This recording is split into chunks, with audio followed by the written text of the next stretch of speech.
Salam, puji Tuhan. Salam damai sejahtera dan sukacita dari Tuhan kita Yesus Kristus. Kebenaran firman Tuhan pada pagi hari ini, Minggu 20 September 2020 berjudul Hidupku hanya ditentukan oleh perkataanmu. Kita bisa membaca di dalam Surat Roma pasal yang ke-8 ayat yang ke-31 sampai dengan ayat yang ke-39. Mari kita akan berdoa bersama-sama menyerahkan waktu ini dan kebenaran firman Tuhan ini ke dalam tangan kuasa Tuhan. Bapa di dalam surga, pada pagi hari ini kami mau menyerahkan untuk setiap kebenaran firman-Mu yang akan kami baca, yang akan kami renungkan. Sehingga kebenaran firman-Mu Tuhan pada pagi hari ini akan membuat kehidupan kami semakin nyata bahwa kami hidup oleh karena perkataan-Mu. Berkati hamba-Mu Bapak, berkati untuk setiap jemaat-Mu, berkati untuk setiap orang yang mendengarkan firman-Mu pada pagi hari ini. Di dalam nama Tuhan Yesus kami berdoa dan mengucap syukur. Haleluya, amin. Bapak Ibu Saudara yang dikasihi oleh Tuhan, di dalam pembacaan firman Tuhan ini, Surat Roma pasal yang ke-8 ayat yang ke-31 sampai dengan ayat yang ke-39 berjudul tentang keyakinan iman. Hidup di zaman modern saat ini, saudara, anak-anak Tuhan berhadapan dengan banyak tantangan. Anak-anak Tuhan banyak diperhadapkan dengan pengaruh-pengaruh yang bisa melunturkan keyakinan imannya. Terutama Bapak Ibu Saudara yang dikasihi oleh Tuhan, yaitu pengaruh-pengaruh yang buruk dari orang-orang di sekitar kita. Pengaruh-pengaruh ini yang dimaksud adalah perkataan yang keluar dari mulut seseorang. Dengan perkataan saudara, maka manusia bisa terhambat di dalam hidupnya.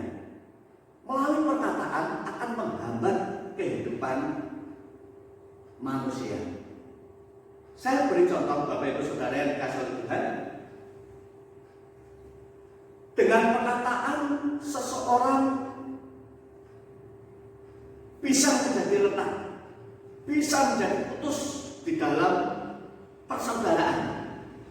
Kemudian perkataan seseorang juga bisa menghancurkan nama baik, sehingga menghambat seseorang untuk melanggar.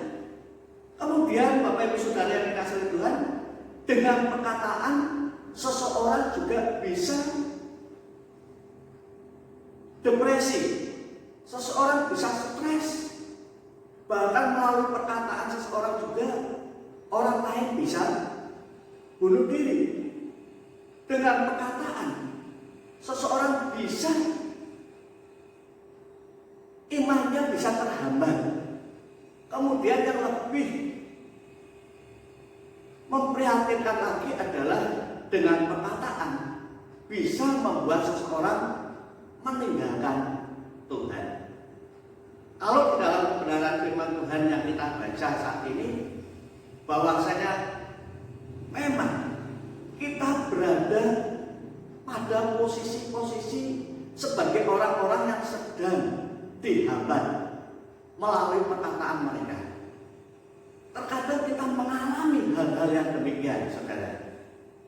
Maka sebagai anak-anak Tuhan, kita harus memiliki pemikiran-pemikiran yang berbeda, bahwa hidupku bukan ditentukan oleh perkataan manusia.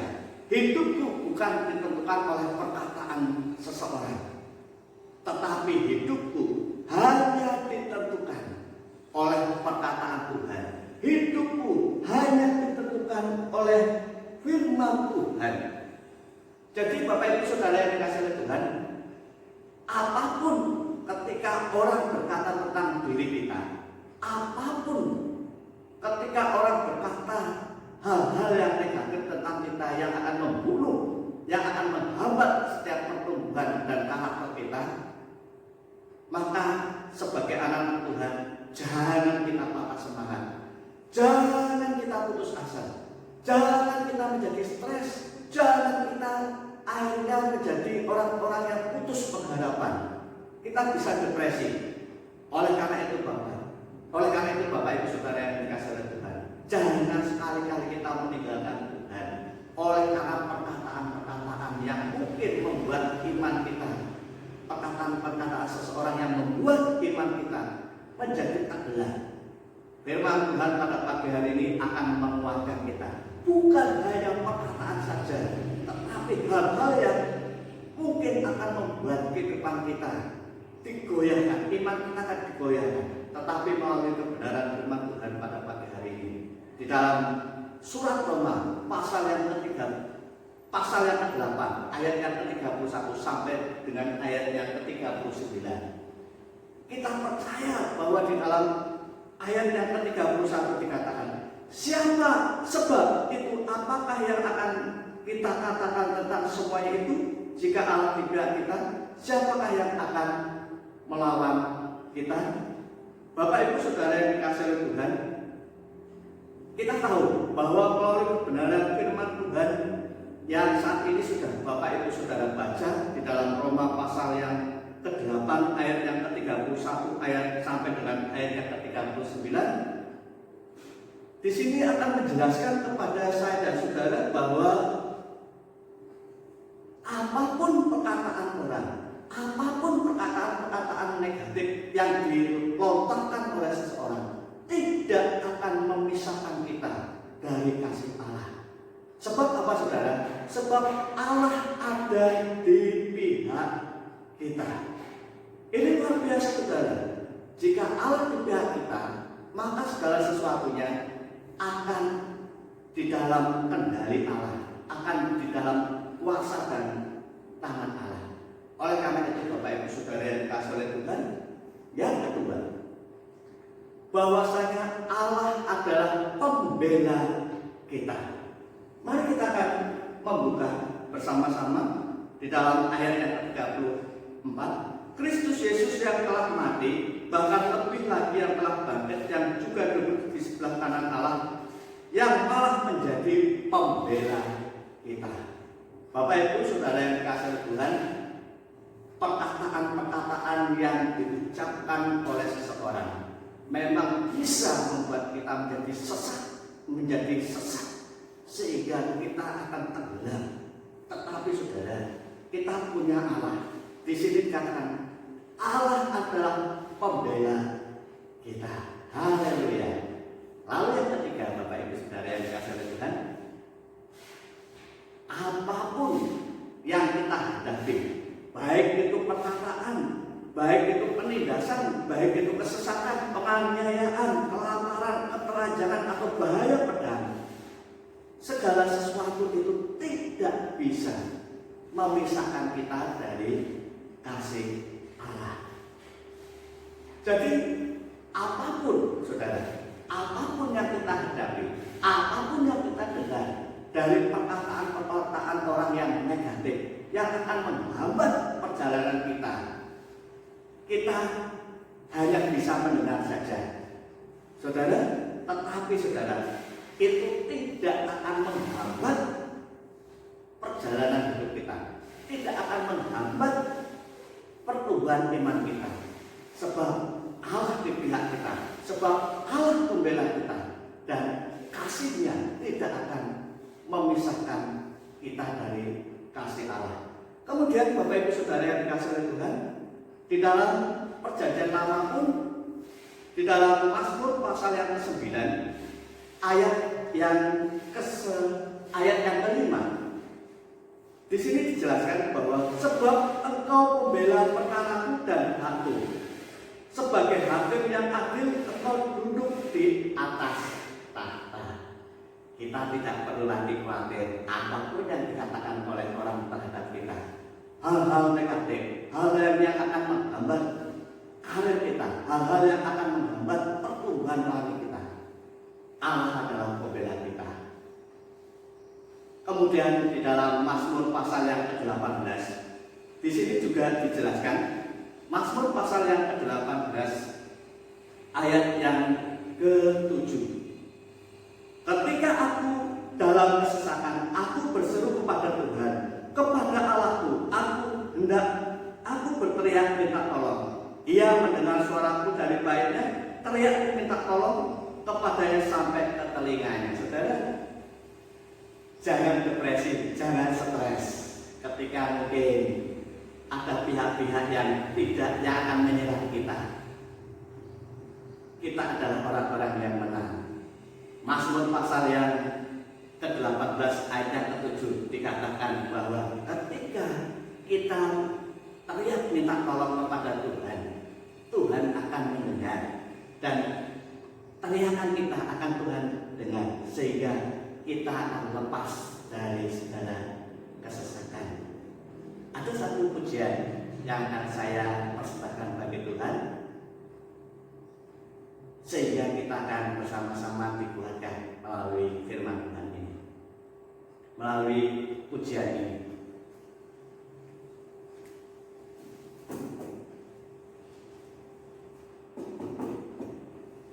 Pujian ini berjudul Bagi Tuhan Tidak Ada Yang Mustahil.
Bapak Ibu Saudara yang dikasihi Tuhan, pujian ini sungguh-sungguh menguatkan di dalam kehidupan saya, bahwa hidupku hanya ditentukan oleh perkataan Tuhan. Apapun orang berkata-kata tentang diriku, tentang diri kita, tidak akan mempengaruhi, tidak akan menghambat pertumbuhan iman kita. Mari kita akan berdoa bersama-sama. Bapa di dalam surga, kami mengucapkan syukur dan terima kasih Bapa untuk setiap kebenaran firman-Mu. Ini akan menguatkan kami Bapa, bahwa hidupku ditentukan oleh setiap perkataan-Mu. Apapun dunia saat ini berkata tentang diri kami, itu tidak akan menghambat pertumbuhan iman kami tidak akan menghambat di dalam langkah hidup kami. Oleh karena itu Bapak, kami bersyukur untuk siap kebenaran firman. Pagi hari ini Bapak, kami mau menyerahkan untuk seluruh kehidupan sedang jemaat dimanapun mereka berada. Berkati di dalam rumah tangganya, berkati di dalam setiap aktivitas dan kehidupannya, berkati di dalam pekerjaannya. Demikian pula hamba menyerahkan seluruh anak-anakmu sekolah. Tuhan akan berkati, berikan hikmat, kepandaian dan kecerdasan, sehingga anak-anakmu Bapak akan berhasil dengan nilai yang baik. Berkati juga anak-anakmu yang ada di luar kota. Kami serahkan dalam tangan kuasa-Mu Bapak untuk setiap pekerjaan mereka, sehingga hikmat Tuhan yang akan membimbing mereka, sehingga kehidupan mereka takut akan Tuhan. Terima kasih Bapak, berkati untuk anak-anakmu yang sakit, sehingga melalui jamahan, melalui kuasa-Mu, apapun sakit penyakitnya akan disembuhkan oleh Tuhan, akan dipulihkan oleh Tuhan. Kami juga menyerahkan Bapak pagi hari ini untuk anak-anakmu yang saat ini sedang merindukan pekerjaan. Kami percaya Tuhan bahwa Engkau akan menyediakan pekerjaan yang sesuai dengan kehendak-Mu. Kami menyerahkan juga untuk anak-anakmu yang saat ini merindukan pasangan hidup. Kami percaya Tuhan saat ini sedang menyiapkan pasangan hidup yang sepadan, yang seiman. Kami percaya Tuhan kalau anak-anak ini Bapak akan mempersatukan di dalam perkawinan, di dalam pernikahan kudus. Terima kasih Bapak, hamba menyerahkan pagi hari ini untuk anak-anakmu yang berulang tahun. Kami serahkan Bapak untuk Ibu Nato yang berulang tahun pada tanggal 18. Kami serahkan dalam tangan kuasa-Mu Bapak pada tanggal 8. Demikian juga untuk Bapak Pardiman, untuk Mas Andre yang berulang tahun pada tanggal 23. Kami serahkan dalam tangan kuasa-Mu. Kiranya Tuhan akan tambah-tambahkan hikmat Bapak, sehingga melalui bertambahnya umur ini Bapak, anak-anakmu akan semakin setia di dalam Tuhan, dan apapun yang mereka lakukan akan berhasil. Terima kasih Bapak, kami berdoa untuk bangsa dan negara kami, di mana bangsa ini sedang menghadapi pandemi corona. Kami tahu Tuhan, saat ini Tuhan turut bekerja bagi bangsa ini, sehingga virus corona ini Bapak akan berhenti di bumi Indonesia ini Bapak, dan juga untuk di seluruh bumi yang ada, yang saat ini sedang terpapar pandemi corona ini Bapak. Kami serahkan dalam tangan kuasa-Mu. Terima kasih Bapak, terima kasih Tuhan Yesus. Bapak Ibu Saudara yang dikasihi oleh Tuhan, marilah kita akan terima berkat-Nya. Kiranya berkat, pertolongan dan damai sejahtera dari Allah Bapa di dalam Kristus Yesus, serta persekutuannya di dalam Roh Kudus akan memberkati kita sekalian dari saat ini sampai Kristus datang kali yang kedua. Terima kasih Bapak. Di dalam nama Tuhan kami Yesus Kristus, kami berdoa dan mengucap syukur. Haleluya. Amin. Kita akan bertemu kembali di dalam acara ibadah doa besok hari Rabu. Silakan buka link yang akan saya siapkan. Kiranya Tuhan akan memberkati kita semuanya. Amin.